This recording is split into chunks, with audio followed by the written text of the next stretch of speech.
it's Miss Literacy and welcome back to our channel. If you want to know how you can use your gifts and live well, stick around. We're using our gifts today.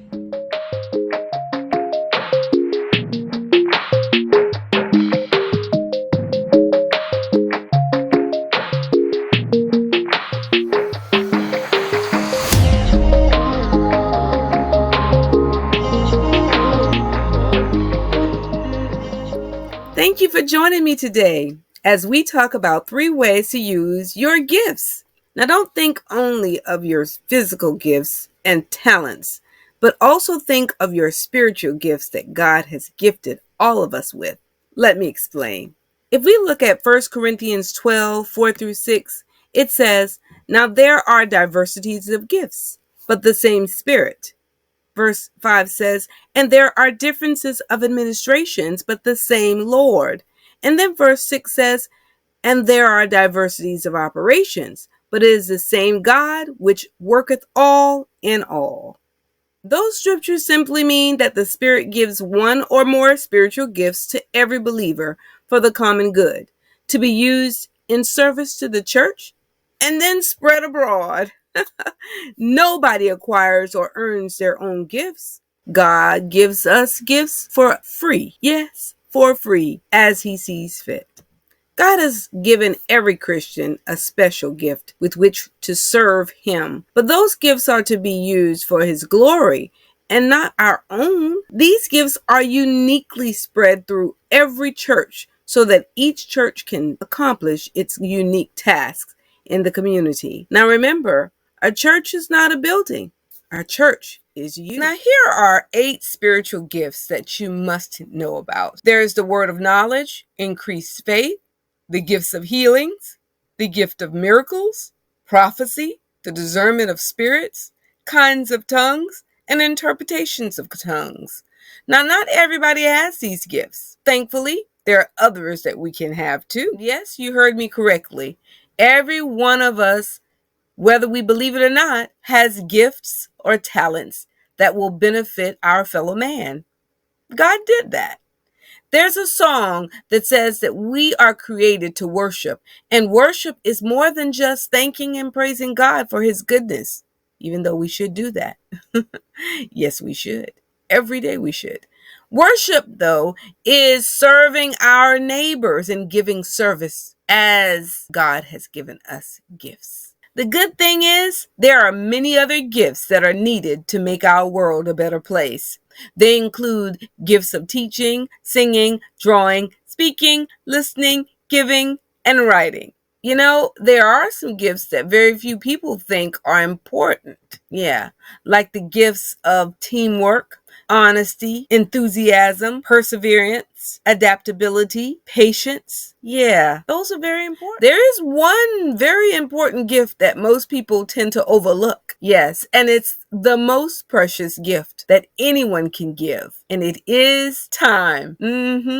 Giving your time is one of the most valuable gifts you can possibly give. When you give your time, that means you're giving of yourself and you're putting others first. That's exactly what the Bible means in Philippians 2 and 3 when it said, "Let nothing be done through strife or vainglory, but in lowliness of mind, let each esteem others better than themselves." Giving your time means giving your whole mind, body, and soul. I hope you're enjoying the video. If you are, please like us. Now that you know exactly who gave you your gifts and why you have them, let's look at ways you can use your gifts. We're digging deeper at the 3 ways to use your gifts. 1, accept them. 2, practice them. And 3, share them. Oh, don't worry. We're going further. Let's dig in. Number 1, the first way to use your gift is to accept your gifts. Accept what you have been given. Embrace it like a mother cleaving to her newborn child. Be thankful for it and own it as part of who you are.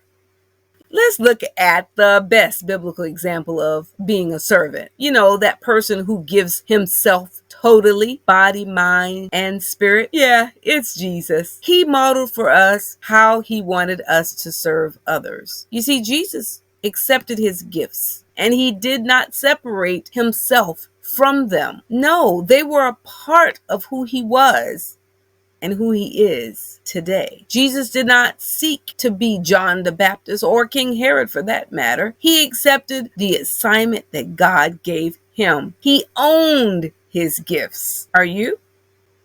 Now, the second way to use your gifts is to practice your gifts. If you have the gift to sing, then make singing a part of your routine daily. Find a way to practice your voice, which may include committing to a program or two or an event. Practicing your gift of helps. Well, that may involve looking for ways to help others in need. Or practicing your gift of honesty will mean speaking the truth in every situation you may find yourself. Either way, you choose a way to practice your gifts. Yeah, you know, Jesus practiced his gift. He practiced it in the home, in the synagogue, or church, as we call it today, and it spread abroad to the world. He did not wait for permission to practice his gifts. No, Jesus knew that he would start his public ministry at the age 33, but he didn't wait until then to practice his gifts. He exercised his gifts of prophecy, teaching, speaking, honesty. The list goes on from a child. Yeah, because Jesus applied his gifts in every situation, he perfected everything he did. So are you doing that? Are you working toward perfection? It takes practice. Now, the final way to use your gift is to share your gifts. Even a child knows that sharing is something that benefits others more than oneself. Sharing means being a giving person and giving something that you really like to someone to enjoy other than yourself. Now, the thing is, when we take the time to share with others, there is a special light that comes on the inside of us that renews our mind. It gives us energy. It brings creativity and so much more. We cannot share our gifts without it positively affecting us. Studies show that sharing will improve one's health. Well, didn't have to show. I know. So Jesus decided to share his gifts before he came on this earth. You see, sharing is caring, indeed. When he got here, Jesus shared everything he had to provide all of our needs. That's powerful. That is why Jesus said in Acts 20 and 35, it is more blessed to give than to receive. Think about it. If Jesus decided to be selfish about his gifts and held some instead of giving all, we would not have his example of being the best giver and putting others ahead of oneself. And besides, look what the end result was when Jesus gave it all. He got to sit on the right hand of God. And today, there's no other name greater than his. Talk about reward. Now, we might not get those rewards, but I believe our reward will be given based on what, how, when, where, and who we gave when God gave us the gift to give. So how are you going to use your gifts? The thing you want to do is find ways to unlock, your potential so you can be blessed. Unlocking your potential, well, it means determining today that you are going to accept your gifts, practice your gifts, and share your gifts with all who come in your path, not just your family, not just your friends. Ultimately, you are giving something of value when you share your gifts. So what are you waiting for to share those gifts? We need each other. There are gifts in you that I need to go a little higher. I have gifts that I need to share to make you higher. There's a song by Hezekiah Walker that says, I need you. And here's a little piece of it. I need you. You need me. We're all a part of God's body. Stand with me. Agree with me. We're all a part of God's body. It is His will that every need be supplied. You are important to me. I need you to survive. You are important to me. I need you to survive. Oh, I won't harm you with words from my mouth, 'cause I love you. I need you to survive.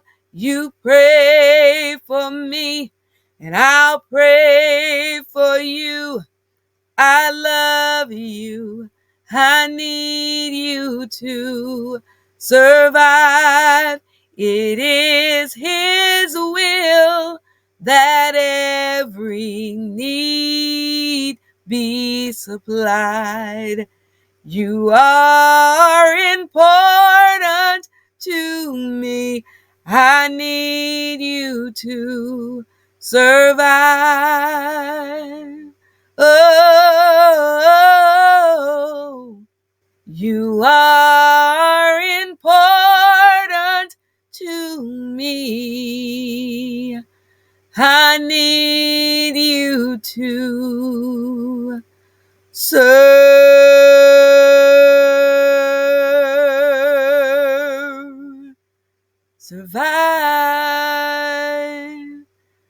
Oh, yes. Thank you for listening. Well, I hope that you have some tips now so that you can live well, so that your yesterday is a dream of happiness and your tomorrow is a vision of hope. I'm Miss Literacy, signing out. See you next time.